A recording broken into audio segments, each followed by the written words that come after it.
여러분 안녕하십니까? 이도로테아입니다.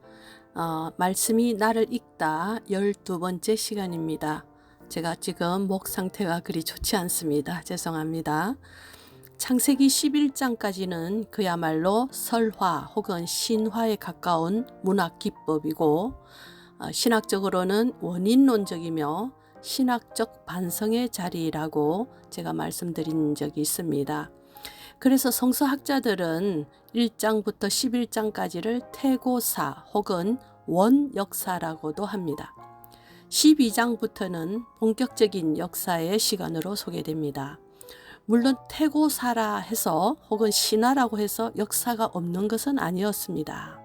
삶을 즉 역사를 경험한 자만이 말할 수 있는 통찰이라고 봅니다. 막연한 상상의 이야기는 아니었습니다. 창세기 12장부터 50장까지를 우리는 성조사라고 부릅니다.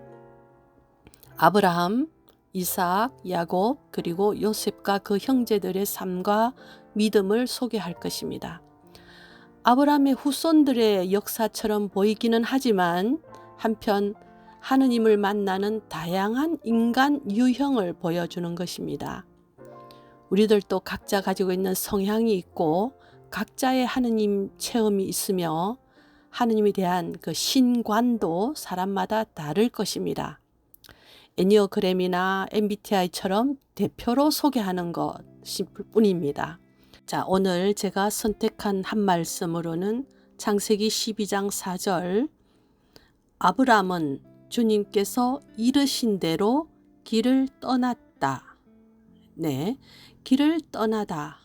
이제 그의 긴 여정이 펼쳐질 것입니다. 우리의 인생도 길을 떠나야 할 순간들이 몇 번은 있었을 것입니다. 젊은 시절 우리 크리스찬 청년들이 한 번쯤 고민하게 되는 성소, 수도자나 성직자에 대한 응답이나 더 큰 미래를 향해 출가를 하거나 결혼 상대를 만나거나 외국으로 이민을 떠나거나 혹은 직장을 그만두거나 옮기거나 직종을 바꾸거나 그 모든 고민의 끝은 머물거나 혹은 떠남일 것입니다. 인생의 여정 그 가운데 죽음이 있는 것도 같은 맥락이겠지요. 인생을 순례자라고 표현하기도 하고 천상병 시인님은 이 세상을 소풍 왔다가 떠나는 것으로 표현하시기도 하듯이 떠남이 있다는 것은 떠날 수 있게 해주는 지금 이 자리의 소중함도 함께 가지게 해줍니다. 떠나게 해주는 디딤돌 역할을 하는 것이지요.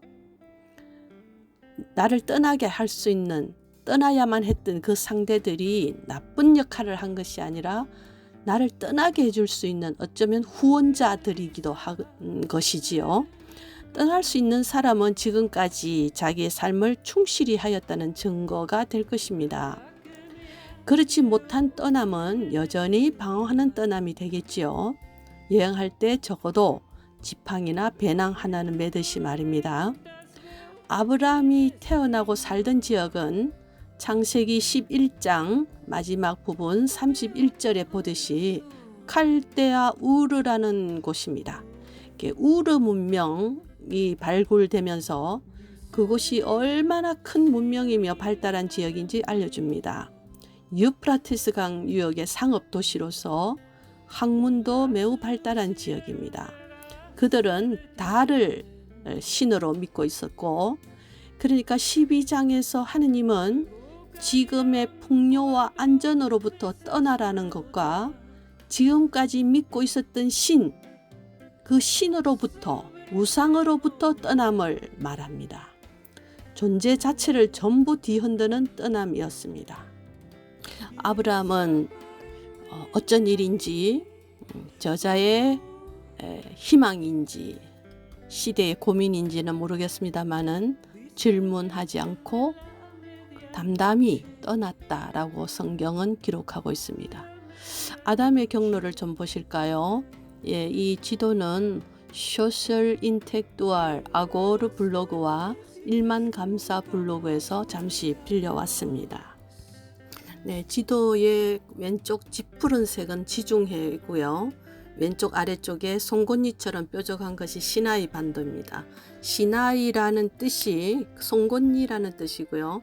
시나이 반도 왼쪽에 지중해로 흘러가는 것이 나일강이고, 그 나일강 마지막 하류에 초록빛으로 보이는 것이 그 삼각주 지역, 굉장히 비옥한 지역이라고 알려져 있죠. 지금 오른쪽에 비옥한 초승달 지역 끝부분은 바로 유프라테스 티그리스강 유역의 그 메소포타미아 지역입니다. 예, 다음 지도를 보면 그 우르가 오른쪽에 있습니다. 수사 옆에 우르 작은 글씨로 되어 있죠. 이 지역, 그 아카드 문명 지역에서부터 가나안 땅 하란 제 위에서 다시 가나안에서 다시 이집트로 들어갔다가 다시 나오는 과정이 이 지도에서 보여주고 있습니다. 굉장히 넓은 지역이죠. 후에 아브람 이름이 아브라함으로 바뀌어 불려지듯이 아브람은 전반적으로 하느님을 무조건 믿는 신앙인입니다. 하늘의 별을 보고도 자녀의 수를 믿는 사람입니다. 하느님과 투쟁하지 않습니다. 현대에도 많은 이들의 떠남이 있습니다. 개혁이 필요 없다는 카르투시오 그 봉쇄 수도원을 보면 지금도 여전히 파리의 어느 젊은이가 지원을 하고 있고, 한국도 마찬가지입니다. 그러나 위대한 침묵이라는 유명한 다큐멘터리 영화에서 여러분들이 보셨으니까 말씀을 드립니다. 돌아가신 이태석 신부님도 알려진 떠남을 하셨던 분이시죠. 의사로서의 안정된 생활과 또 한국 수도원에서의 수도 생활도 할 수 있었지만 수단으로 가셔서 선교하기 위해서 떠나셨던 것이지요. 아브라함은 하늘에서 울리는 무슨 굉장한 음성을 들었을까요? 60세 즈음, 또 하란에서는 75 나이에. 이 말은 충분한 지금까지 삶에 대한 성찰이나 고뇌가 있었다고 보여집니다. 그 나이에도 단행했어야만 했던 것이지요. 떠남이란 자신의 아집으로부터 떠남도 있습니다. 자신의 잘못된 습관으로부터 떠남도 있습니다. 다시는 그런 세계에서 살지 않겠다는 결심하는 떠남입니다. 결심뿐만 아니라 실제로 몸을 옮기고 장소를 옮기는 일도 매우 중요합니다.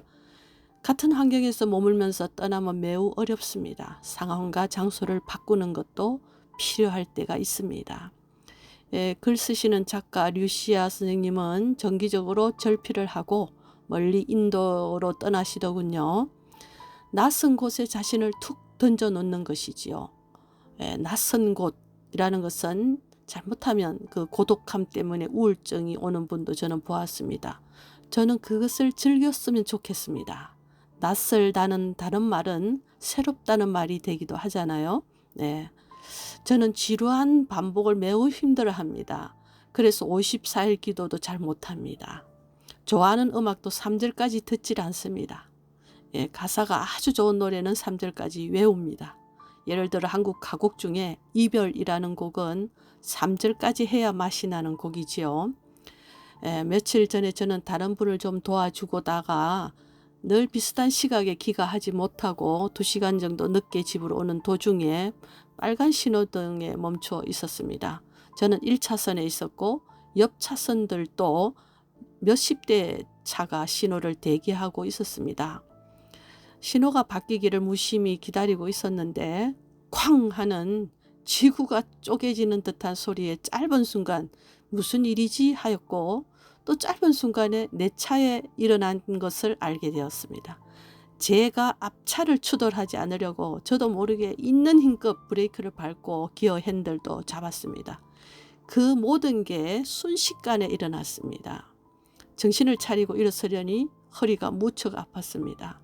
겨우 문을 열고 걸어 나가니 더운 그 34도의 햇살 때문에 짜증이 났습니다. 오른쪽 허리와 브레이크를 밟았던 오른쪽 다리가 힘이 풀리면서 그 차주인에게 화가 나기보다는 제 일정들이 밀리는 게 더 화가 나더군요.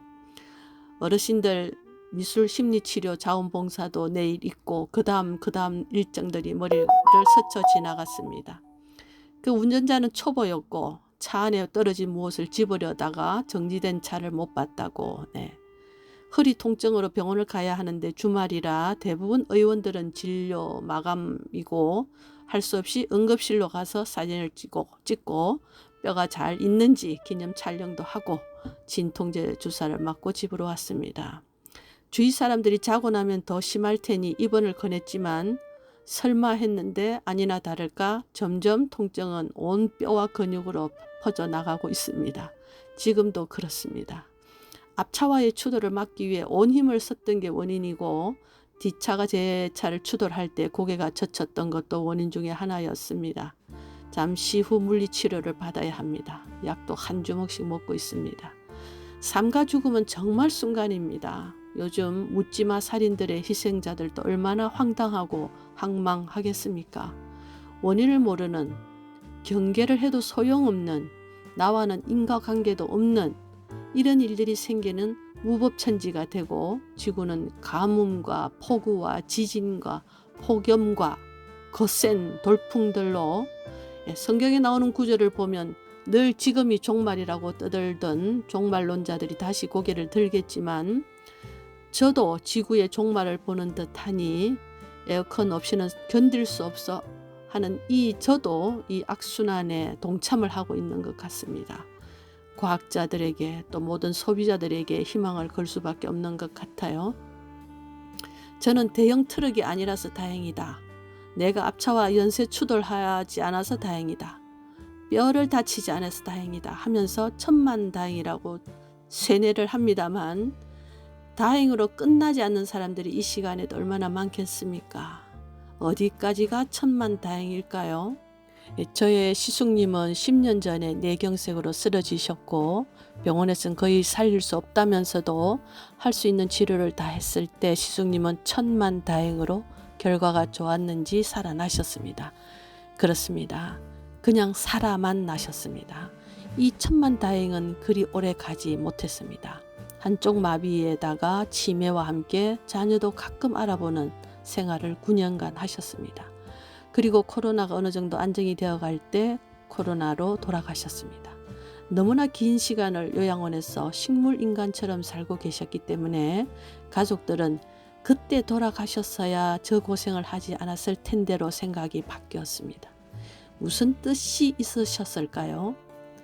자녀들은 힘들었지만 충분히 효도할 시간을 가졌고 부부 사이에 애틋함도 무뎌질 때 이별을 하셨으니 돌아가신 그때가 가장 좋은 시간이었을까요?